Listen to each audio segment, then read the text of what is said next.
bismillahi rahmaani rahim xanaa kàddu bu gàtt lay doon di yëkkati kàddu yu nuyoo di ko jaarale tey ci ki nga xam ni tey mooy bunt bi fii ñu daje muy le proviseur monsieur Badji. su ma ko tuddee yóbbaale na personnel bi yëpp yóbbaale na élèves yëpp yóbbaale na toute la communauté éducative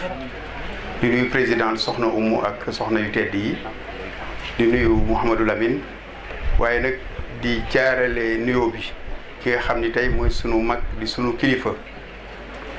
di professeur Abdoul Aziz Kébé ñu bokk wàccuwaay yi su fi teewee teewal na fi l'islam bi yëpp waaye teewal na fi tamit ki nga xam ni tey moom la ñu tudde lycée bi muy parrain bi muy maam Cheikh El Hadj Malick radiallahu anhu ni ko Hadj Lamine waxee Serigne Moustapha keroog bi ñu fa àndee ak délégation bi ak intendant amoon na yéene bu sell pour fekkee bisu tey bi wuutu ci nag ay waajuram Serigne Pape Malick Sy di porte-parole ak xalif général des Tidianes Serigne Babacar Sy Mansour waaye ñëpp xam nañ que ni Tivaouane ni mu tëddee surtout week-end bi dafa bari ay gànt bari ay daayira bari cérémonie waaye Serigne Moustapha su fi teewul teew na fi teewu fi si jëmm waaye teew na fi ci maanaam ndax Abdoul Aziz Kébé su teewee teewal na njabootu maam Cheikh El Hadj Malick yëpp bu ko Serigne Moustapha mi ngi leen di nuyu comme ni ko Lamine waxee Serigne Babacar Sy Mansour tey mooy bunt bi di xalifatul am di taifatu Tijaan waaye moom mooy làmminu Serigne Mountakha ndax ñoo bokk benn maam bi muy maam Mara Mbacke di làmminu Ndiassane di làmminu Ceneba di làmminu Ñaseen di làmminu turux yëpp ba ci église bi ndax noonu la Sénégal tëddee mën a kàddu bu gàtt rek lay doon Abdoul Aziz yaakaar naa ci thème bi li ma ci jot a fekk indi na ci ay waxtaan yu am solo indi ci ay yu xóot dafa junj nag man fi may wax tuuti rek mooy ki nga xam ni moom lañ tuddee lycée bi muy maam Cheikh El Hadj Malick Sy radiallahu taala anhu ma wax leen ci benn xisa bu ndaw ci ni mu fonke woon jigéen ak fi mu tegoon jigéen jële naa waajuram wu tedd wa maam Fawad waaye maam El Hadj Malick yàlla dafa def mu dëkkoo ñetti soxna sunu maam soxna Rokhaya Ndiaye mooy waajuru sëriñ maam Sidi Ahmed ak maam sëriñ Babacar Sy sunu maam Safietou Niang di waajuru Cheikh El Hadj Mansour Sy Bal Xawmi di papay xalifa bi di waajuru Cheikh El Hadj Abdoul Aziz Sy Dabakh ak Hadj Habib ak man sama maam bu jigéen soxna Aseetu Sy moo doon taawam mu teg ci soxna Yacine Dieng maam Yacine Dieng moo jur tey maam Aïda Sy ak soxna Umu Xayri dafa des màkk mu dej am lu xew maam El Hadj Malick dafa daan dal Dakar ci góor gu ñaan góor gi El Hadj Ablaye Ndour yàlla def góor gi génn àdduna bàyyi ay soxna kenn ci ñoom ki mu bàyyi muy maam Anta Sall Gueye jabootul amul doom mais dafa jaboot maam El Hadj Malick mënul dem jaale ji ndax am ngànt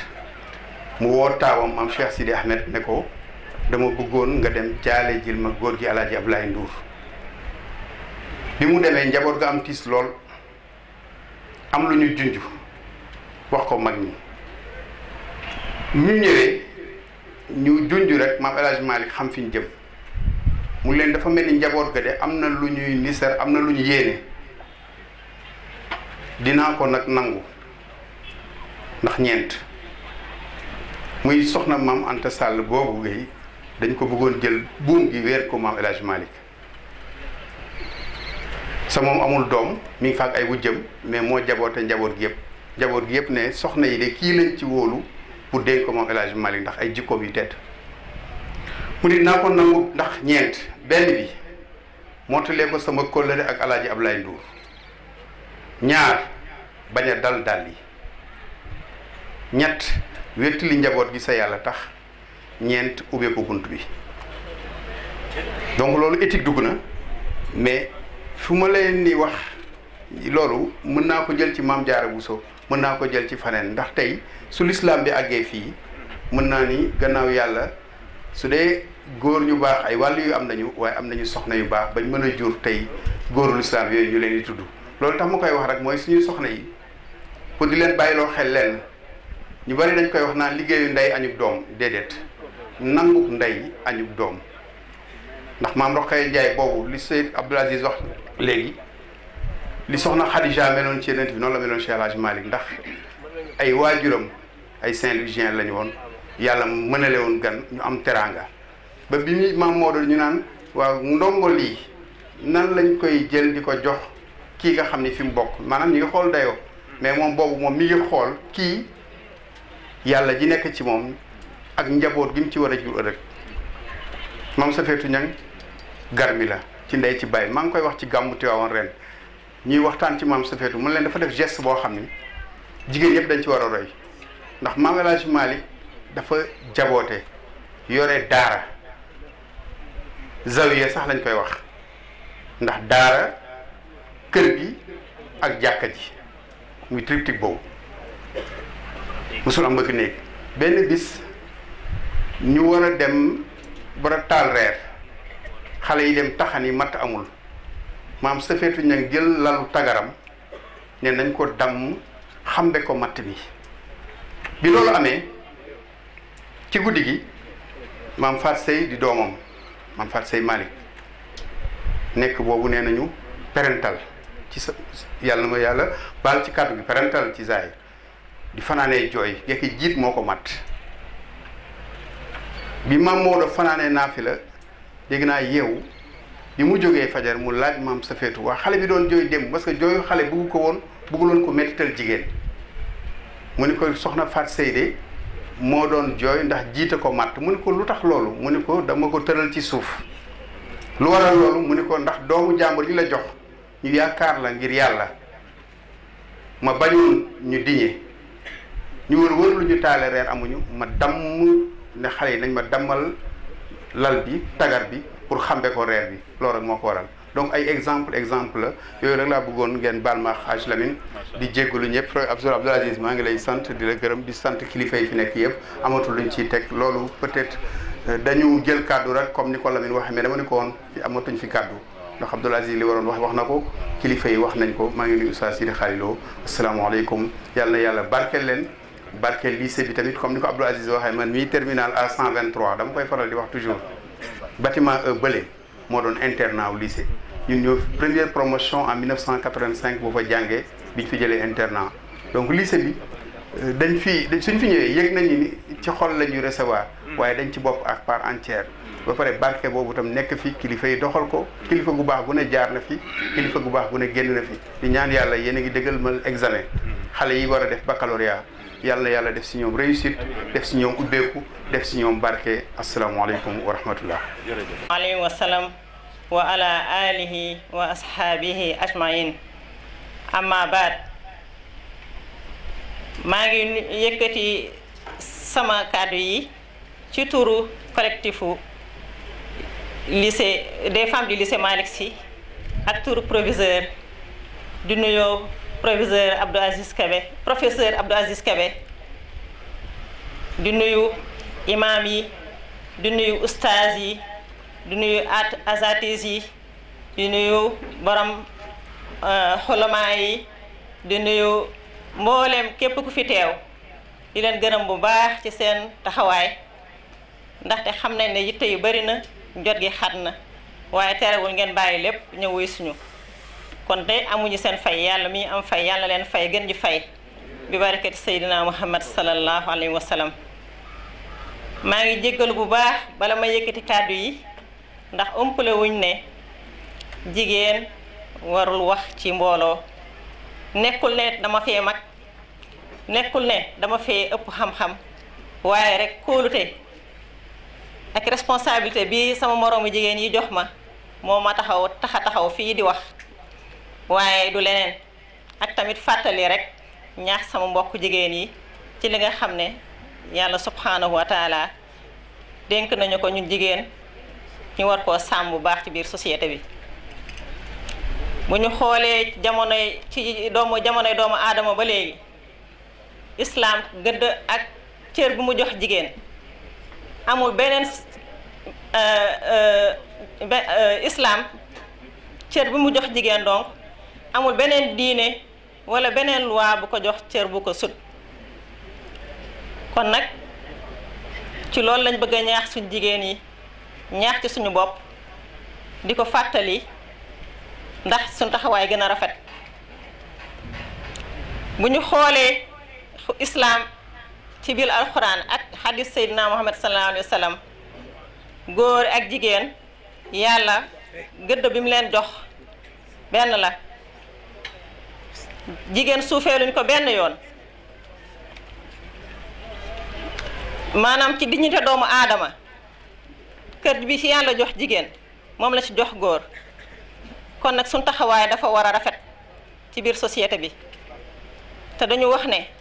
al ummu al madrasatul ula maanaam jigéen moom mooy école bu njëkk te école lu rafet la war a jàngale parce que jàngale mooy éducation di yar jàngale du ñëw rek joxe sa leçon yar baa ngi ci biir donc yar bi waruñu cee juum ndaxte mën nañoo juum sax ci médecine su boobaa benn doomu aadama la ñu sacrifié waaye suñu juumee ci yar ay génération yi génération la ñu sacrifié. kon ñi ngi ñaan yàlla ñu may cër bi mu nga xam ne moom la ñu jox responsabilité bi mu ñu dénk yàlla nañ ko mën a matale ci njaboot yi. islam nag kenn du ko wax te fàttali ko wa sayyidatuna Xadija moom mi nga xam ne moom mooy jigéen bi njëkk a gëm islam moom mooy njëkk a gëm Muhammad sallallahu alayhi wa sallam jàppale ko ba mu mën a taxaw. kenn du ko wax tamit fàtte Sumayya moom mi nga xam ne moom mooy jigéen bi nga xam ne moom la njëkk a lor ci gëm diine islam ndax lan ñi taxaw rek buur ba fa nekkoon ci réew moomu taxaw rek ci ne ko da nga weddi yaag say doom wala ñu mbugal leen wane déedéet yonent bi sallallahu alayhi wa sallam romb leen ne leen yéen de àjjana rek mooy seen fay. ba mu ko defee ñoom ñu continuer di gëm buur ba génn romb leen ñiy gëm di gëm xolam jeex mu génnee fitt rey Sumayya tiire Sumayya mu daal di faatu. kenn du wax islam tamit fàttaliku Rabiatu Adawiya moom mi nga xam ne ci famille boo xam ne dañoo néewoon doole la bokk ay waajuram génn àdduna waaye terewul moom mu gëm yàlla biñ ko jàppee ay saay-saay jàpp ko dem jaam ko jaay ko jaam biñ ko jaayee jaam benn commerçant bu am doole jënd ko waaye benn bis la ko xool ci biir néegam muy jaamu yàlla mu fanaane taxaw di jaamu yàlla ba mu xëyee mu woo ko ne ko yow de soxna si libéré naa la bés ne tey su la neexee nga toog fii lépp loo soxla ñu toppatoo la ci su la neexee nga dem moom mu préféré dem di jaamu yàlla. am na ñeneen ñoo xam ne ñoo ko topp waaye li ñuy wax ne moom mooy la sainte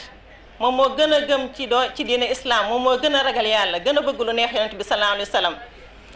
nee nañu daana julli junni rakka par guddi. ba ñu ko laajee ne ko yow Sumayya lan moo la xiir ci julli yu bari yi ndax rek dangaa bëgg fay mu ne déedéet bëgguma fay dama bëgg rek su ëllëgee Muhammad sallallahu alayhi wa sallam joxe ma en référence joxe ma en exemple ci kanamu yonenteem yi ne leen kii kat gis ngeen ko mi ngi nii ci sama diine la bokk te gis ngeen lu rafet lim daan def dama bëgg rek mu kontaan ci man bu ëllëgee. fii ci sunu biir réew du ñu fàtte suñu soxna yu baax yi nga xam ne ñoom ñoo ñu indil sunu royukaay Seydi Hadj Malick Sy duñ ko fàtte mukk borom parrain wu lycée El Hadj Malick Sy duñu fàtte soxna Maam Jaara Buso moom mi nga xam ne turam du seey mukk ñooñu nag dañ leen di lim rek ci biir jigéen ñi nga xam ne ay jigéen yu sell lañu yu baax lañu nekk ci biir Sénégal fii. donc maa ngi ñaax sama mbokku jullit yi ñaax sama mbokku jigéen yi ci ñuy roy ci ñooñu ndax ñu mën a am taxawaay bu baax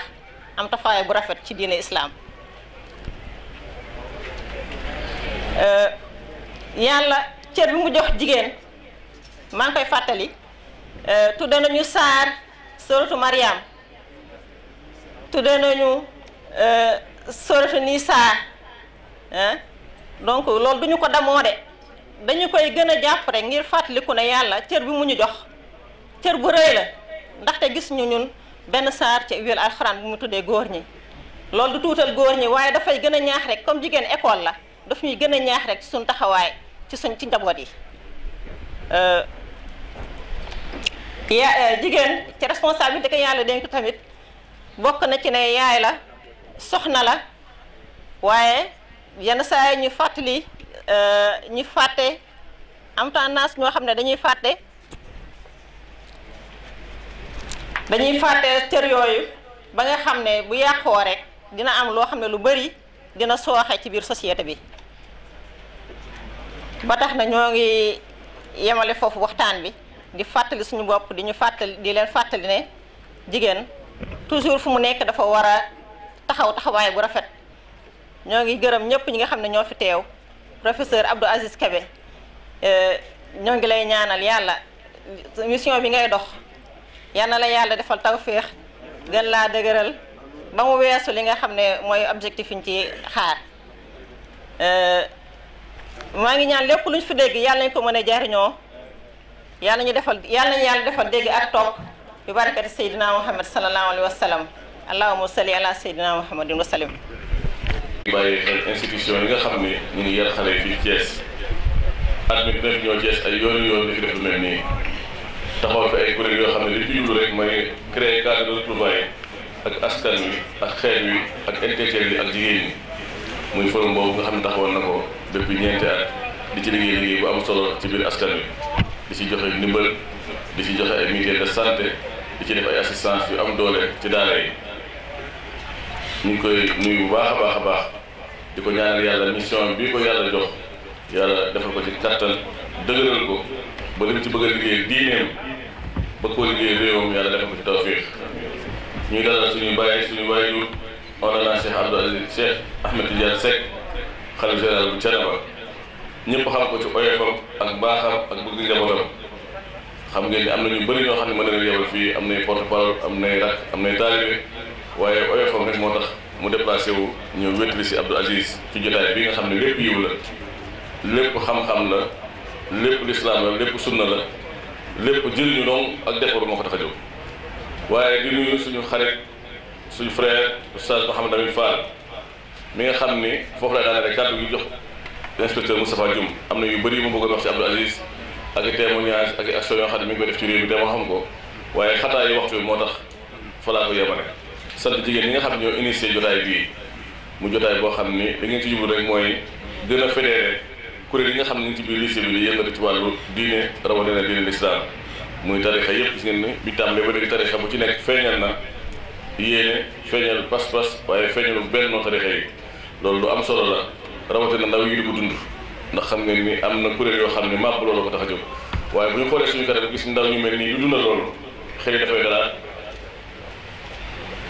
xol yu sedd Oustaz Mouhamed Amin Fall ni ma koy waxee saa su ne man ak moom daanee Cheikh Mouhamadou Moustapha Bakar yi bokkoon dafa jàng su ma jumul 1984 boobaag léegi xaw naa mat fanweeri at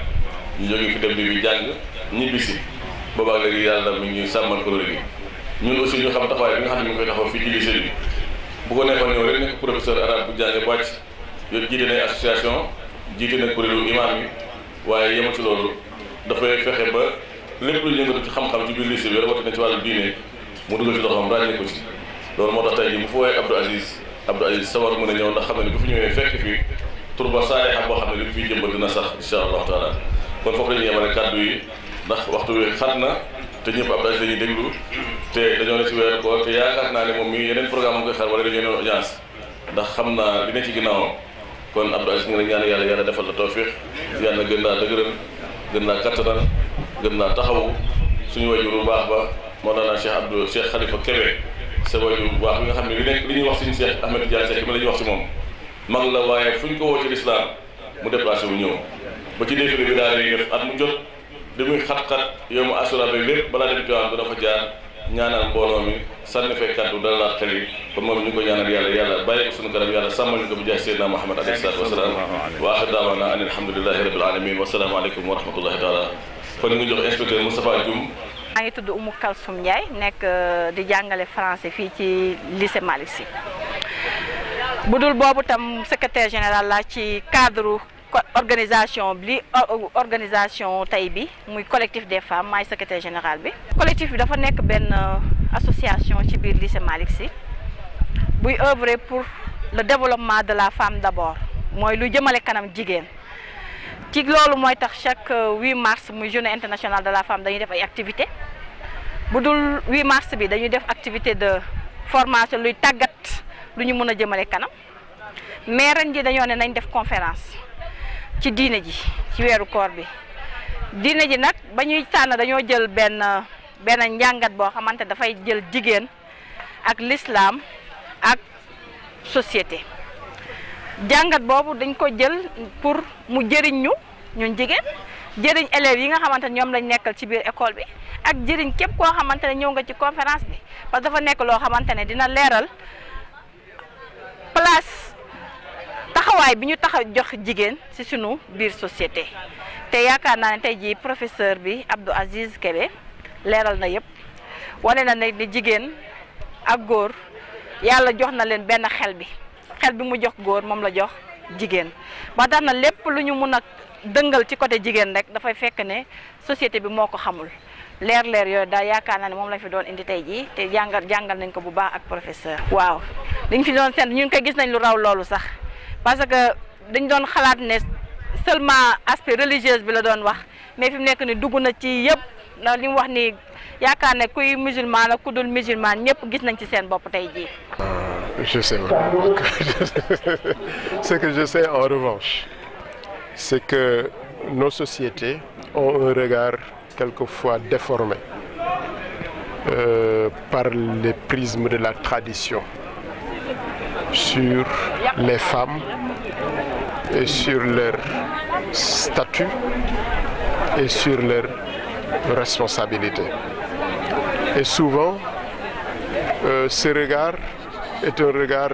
qui marginalise la femme sur nombre d'activités et nombre de secteurs dans la société. C'est un regard d'instrumentalisation de la femme au profit de l'homme, oubliant que la relation entre l'homme et la femme, c'est une relation de complémentarité dans la dignité. Nous avons voulu porter un regard interrogatif sur le Coran et sur comment le Coran appréhende la femme dans les diverses sphères qui sont significatives dans la vie sociale. Dans la sphère de la quête de la connaissance, dans la sphère de la famille, dans la sphère de la production de richesses et dans la sphère de développement de la société. Nous avons voulu réinterroger également le Coran sur ces allégations qui font de la femme une éternelle mineure, toujours sous tutorat. Regard qui également pointe un doigt accusateur sur la femme comme étant la responsable de notre chute, je mets entre guillemets, sur terre et de son incapacité à acquérir des stations psychospirituelles élevées. Donc c'était une sorte, disons, de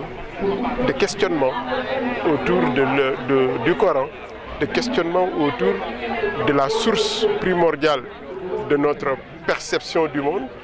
et pour restituer en fait à la femme ce qui lui est